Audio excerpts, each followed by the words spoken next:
Welcome back to my YouTube channel. ನಾನಿವತ್ತು kadai chicken ಮಾಡ್ತಾಯಿದ್ದೀನಿ. ತುಂಬಾ ಸಿಂಪಲಾಗಿ ಬೇಗನೆ ಆಗೋ ಅಂಥದ್ದು. ಇದು ಚಪಾತಿ ಜೊತೆಗೆ, ಪರೋಟ ಜೊತೆಗೆ, ಎಲ್ಲದ್ರ ಜೊತೆಗೂ ಕಾಂಬಿನೇಷನ್ ಚೆನ್ನಾಗಿರುತ್ತೆ. ಇದನ್ನು ಮಾಡೋದು ಹೇಗೆ ಅಂತ ನೋಡ್ಕೊಳ್ಳೋಣ.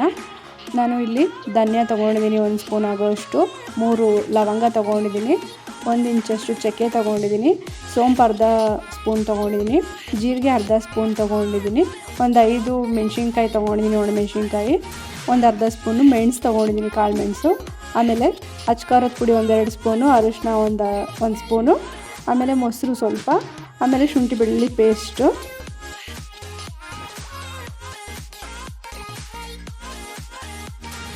ಆಮೇಲೆ ಒಗ್ಗರಣೆಗೆ ಈರುಳ್ಳಿ, ಹಸಿಮೆಣಸಿನ್ಕಾಯಿ, ಟೊಮೊಟೊ ತೊಗೊಂಡಿದ್ದೀನಿ, ಆಮೇಲೆ ಕೊತ್ತಂಬರಿ ಸೊಪ್ಪು ಲಾಸ್ಟಿಗೆ. ಆಮೇಲೆ ಈಗ ಒಂದು ಪ್ಯಾನಿಗೆ ಮೆಣಸಿನ್ಕಾಯಿ, ಮೆಣಸು, ಸೋಂಪು, ಜೀರಿಗೆ, ಧನಿಯಾ, ಏಲಕ್ಕಿ ಇದನ್ನೆಲ್ಲದನ್ನು ಹಾಕಿ ಡ್ರೈ ರೋಸ್ಟ್ ಮಾಡ್ಕೋಬೇಕಾಗುತ್ತೆ. ನಾನು ಯಾವುದೇ ರೀತಿ ಆಯಿಲ್ ಯೂಸ್ ಮಾಡಿಲ್ಲ. ನೋಡಿ, ಸ್ವಲ್ಪ ಕಲರ್ ಚೇಂಜ್ ಆಗೋವರೆಗೂ ಫ್ರೈ ಮಾಡ್ಕೊಬೇಕಾಗತ್ತೆ. ತುಂಬಾ ಸಿಂಪಲಾಗಿ ಕ್ವಿಕ್ಕಾಗಿ ಮಾಡ್ಕೊಬೋದು ಮತ್ತು ಟೇಸ್ಟ್ ಕೂಡ ತುಂಬಾ ಚೆನ್ನಾಗಿರುತ್ತೆ. ಒಂದ್ಸಲಿ ನೀವು ಟ್ರೈ ಮಾಡಿ ಹೇಗಿತ್ತು ಅಂತ ನನಗೆ ಕಮೆಂಟ್ ಮಾಡಿ ತಿಳಿಸಿ. ಈಗ ಒಂದು ಪಾತ್ರೆಗೆ ನಾನು ಎಣ್ಣೆ ಹಾಕ್ಕೊತಾ ಇದ್ದೀನಿ. ಎಣ್ಣೆ ಸ್ವಲ್ಪ ಜಾಸ್ತಿ ಬೇಕಾಗುತ್ತೆ ಇದಕ್ಕೆ. ಆಮೇಲೆ ಎಣ್ಣೆ ಸ್ವಲ್ಪ ಕಾದ್ಮೇಲೆ ನಾನು ಇಲ್ಲಿ ಈರುಳ್ಳಿನ ಸ್ವಲ್ಪ ಉದ್ದುದ್ದಾಗೆ ಕಟ್ ಮಾಡ್ಕೊಂಡಿದ್ದೀನಿ, ಅದನ್ನು ಹಾಕ್ಕೊತಾ ಇದ್ದೀನಿ. ಆಮೇಲೆ ಹಸಿಮೆಣಸಿನ್ಕಾಯಿನೂ ಹಾಕ್ಕೊತಾ ಇದ್ದೀನಿ. ಈಗ ಈರುಳ್ಳಿ ಫುಲ್ ಕಲರ್ ಚೇಂಜ್ ಆಗೋವರೆಗೂ ಫ್ರೈ ಮಾಡ್ಕೊಬೇಕಾಗತ್ತೆ. ನಾನು ಇಲ್ಲಿ 3/4 kg ಚಿಕನ್ನ ತೊಗೊಂಡಿದ್ದೀನಿ, ಅದಕ್ಕೆ ಇಷ್ಟು ಕ್ವಾಂಟಿಟಿನಲ್ಲಿ ಹಾಕ್ಕೊತಾ ಇದ್ದೀನಿ. ನಿಮಗೆ ಕ್ವಾಂಟಿಟಿ ಜಾಸ್ತಿ ಇತ್ತು ಅಂದರೆ ನೀವು ಮಸಾಲೆನೂ ಕೂಡ ಜಾಸ್ತಿ ಹಾಕ್ಕೋಬೇಕಾಗತ್ತೆ. ನೋಡಿ, ಈಗ ಇದು ಈರುಳ್ಳಿ ಕಲರ್ ಚೇಂಜ್ ಆಗಿದೆ. ಈಗ ನಾನು ತೊಳೆದಿರೋ ಚಿಕನ್ನ ಹಾಕ್ಕೊತಾ ಇದ್ದೀನಿ.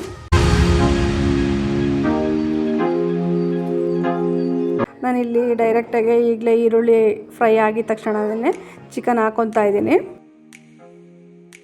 ತುಂಬಾ ಡಿಫ್ರೆಂಟಾಗಿ ತುಂಬ ಟೇಸ್ಟಿಯಾಗೂ ಇರುತ್ತೆ, ತುಂಬಾ ನೋಡೋದಕ್ಕೂ ಚೆನ್ನಾಗಿರುತ್ತೆ. ಒಂದ್ಸಲಿ ನೀವು ಮನೆಯಲ್ಲಿ ಟ್ರೈ ಮಾಡಿ. ಈಗ ರುಚಿಗೆ ತಕ್ಕಷ್ಟು ಉಪ್ಪು, ಈಗ ಅದು ಚಿಕನ್ ಬೇಯೋದಕ್ಕೋಸ್ಕರ ಉಪ್ಪು ಹಾಕ್ಕೊತಾ ಇದ್ದೀನಿ. ಆಮೇಲೆ ಇನ್ನೊಂದ್ಸಲಿ ಬೇಕು ಅಂದರೆ ಹಾಕ್ಕೋಬೋದಾಗುತ್ತೆ, ಟೇಸ್ಟ್ ನೋಡಿ. ಈಗ ಸ್ವಲ್ಪನೇ ಹಾಕ್ಕೊತಾ ಇದ್ದೀನಿ ನಾನು. ಈಗ ನೀಟಾಗಿ ಇದನ್ನು ಮಿಕ್ಸ್ ಮಾಡಿ ಚೆನ್ನಾಗಿ ಫ್ರೈ ಮಾಡಬೇಕಾಗುತ್ತೆ. ಇವಾಗ ನಾವು ಇದನ್ನು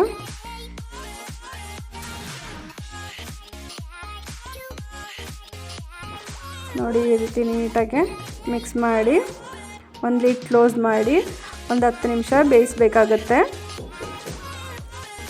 ಈಗ ಅದು ಚೆನ್ನಾಗಿ ನೀರೆಲ್ಲ ಬಿಟ್ಕೊಳ್ಳುತ್ತೆ, ಅಲ್ಲಿವರೆಗೂ ಇದನ್ನು ಫ್ರೈ ಮಾಡಬೇಕಾಗುತ್ತೆ. ನೋಡಿ, ಈಗ ಒಂದು ಸ್ವಲ್ಪ ನೀರೆಲ್ಲ ಚೆನ್ನಾಗಿ ಬಿಟ್ಕೊಂಡಿದೆ. ಈಗ ನಾನು ಟೊಮೊಟೊನ ದಪ್ಪಗೆ ಕಟ್ ಮಾಡಿ ಈಗ ಇದನ್ನು ಸೇರಿಸ್ಕೊತಾ ಇದ್ದೀನಿ. ಈಗ ಮತ್ತೆ ಅದು ಟೊಮೊಟೊ ಬೇಯೋವರೆಗೂ ಲಿಡ್ ಕ್ಲೋಸ್ ಮಾಡಿ ಬೇಯಿಸಬೇಕಾಗತ್ತೆ. ನೋಡಿ, ಈಗ ಟೊಮೊಟೊ ಎಲ್ಲ ಸ್ವಲ್ಪ ಸಾಫ್ಟ್ ಆಗಿದೆ. ಇವಾಗ ಈ ಟೈಮಲ್ಲಿ ನಾನು ಅಚ್ಕಾರದ ಪುಡಿ ಮತ್ತು ಅರಿಶಿನ ಈಗ ಹಾಕ್ಕೊತಾ ಇದ್ದೀನಿ. ಇದನ್ನು ನಮಗೆ ಖಾರ ಎಷ್ಟು ಬೇಕೋ ಅಷ್ಟು ಹಾಕ್ಕೋಬೇಕಾಗುತ್ತೆ. ಈಗ ಆಲ್ರೆಡಿ ಮೆಣಸಿನ್ಕಾಯಿನೂ ಹಾಕ್ಕೊಂಡಿರೋದ್ರಿಂದ ನೋಡಿ ಹಾಕ್ಕೋಬೇಕಾಗುತ್ತೆ. ಆಮೇಲೆ ರುಬ್ಬಿರೋ ಮಸಾಲೆ ಪೌಡರ್ನೂ ಕೂಡ ಇವಾಗಲೇ ಆ್ಯಡ್ ಮಾಡ್ಕೊತಾ ಇದ್ದೀನಿ. ಆಮೇಲೆ ಶುಂಠಿ ಬೆಳ್ಳುಳ್ಳಿ ಪೇಸ್ಟನ್ನು ಕೂಡ ಈಗಲೇ ಹಾಕ್ಕೊತಾ ಇದ್ದೀನಿ ನಾನು.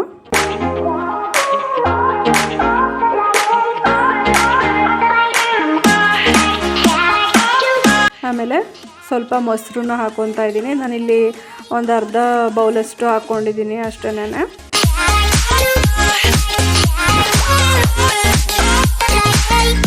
ತುಂಬಾ ಚೆನ್ನಾಗಿರುತ್ತೆ, ಟೇಸ್ಟ್ ಕೂಡ ಡಿಫ್ರೆಂಟಾಗಿರುತ್ತೆ. ಟೇಸ್ಟು ಯಾವಾಗಲೂ ಒಂದೇ ಥರ ಮಾಡೋದ್ರಿಂದ ಬದಲು ಈ ಥರ ಆವಾಗವಾಗ ಬೇರೆ ಬೇರೆ ಥರ ಡಿಫ್ರೆಂಟಾಗಿ ಟ್ರೈ ಮಾಡ್ತಿದ್ರೆ ಮಕ್ಕಳು ಕೂಡ ತುಂಬ ಇಷ್ಟಪಟ್ಟು ತಿಂತಾರೆ. ಚಪಾತಿ ಜೊತೆ, ಪರೋಟ ಜೊತೆಗೆ ತುಂಬಾ ಟೇಸ್ಟ್ ಚೆನ್ನಾಗಿರುತ್ತೆ.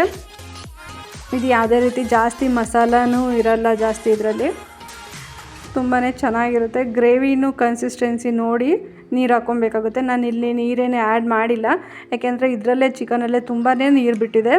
ಅದರಿಂದ ಈಗ ಇದರಲ್ಲೇ ಫ್ರೈ ಮಾಡ್ಕೊತಾ ಇದ್ದೀನಿ.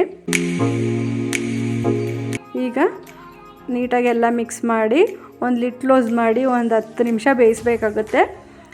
ಈ ಟೈಮಲ್ಲಿ ಉಪ್ಪು ಖಾರ ಎಲ್ಲ ನೋಡಿಕೊಂಡು ಸೇರಿಸ್ಕೋಬೇಕಾಗುತ್ತೆ.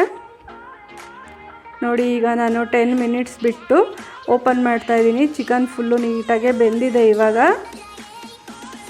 ಈಗ ಮೇಲ್ಗಡೆ ಕೊತ್ತಂಬರಿ ಸೊಪ್ಪು ಹಾಕಿದ್ರೆ ಕಡಾಯಿ ಚಿಕನ್ ರೆಡಿಯಾಗುತ್ತೆ. ನಾನಿಲ್ಲಿ ಚಪಾತಿ ಜೊತೆ ಸರ್ವ್ ಮಾಡ್ತಾಯಿದ್ದೀನಿ. ನೋಡಿ ಎಷ್ಟು ಚೆನ್ನಾಗಿ ಕಾಣಿಸ್ತಿದೆ ಅಂತ. ಇಲ್ಲಿ ನಾವು ಗ್ರೇವಿ ಅಷ್ಟು ಜಾಸ್ತಿ ಆಗೋ ಥರ ಏನು ಮಾಡಿಲ್ಲ. ನಿಮಗೆ ಗ್ರೇವಿ ಜಾಸ್ತಿ ಬೇಕು ಅಂದರೆ ಇದಕ್ಕೆ ಗೋಡಂಬಿ ಬೇಕಾದ್ರೆ ರುಬ್ಬಿ ಹಾಕೊಬೋದು. ನೋಡಿ ಚಪಾತಿ ಜೊತೆ ಕಡಾಯಿ ಚಿಕನ್ ರೆಡಿಯಾಗಿದೆ. ನೋಡಿ ಎಷ್ಟು ಚೆನ್ನಾಗಿ ಕಾಣಿಸ್ತಿದೆ ಅಂತ. ತುಂಬಾ ಟೇಸ್ಟ್ ಕೂಡ ತುಂಬಾ ಚೆನ್ನಾಗಿತ್ತು. ನೆಕ್ಸ್ಟ್ ಯಾವ ಥರ ವಿಡಿಯೋ ಬೇಕು ಅಂತ ಕಮೆಂಟ್ ಮಾಡಿ ತಿಳಿಸಿ ನನಗೆ. ಈ ವಿಡಿಯೋ ಇಷ್ಟ ಆದರೆ ಲೈಕ್ ಮಾಡಿ, ಶೇರ್ ಮಾಡಿ, ಕಮೆಂಟ್ ಮಾಡಿ. ಇನ್ನೂ ಯಾರ್ಯಾರು ನನ್ನ ಚಾನಲ್ನ ಸಬ್ಸ್ಕ್ರೈಬ್ ಮಾಡಿಲ್ಲ ಬೇಗ ಸಬ್ಸ್ಕ್ರೈಬ್ ಮಾಡಿ. Thank you.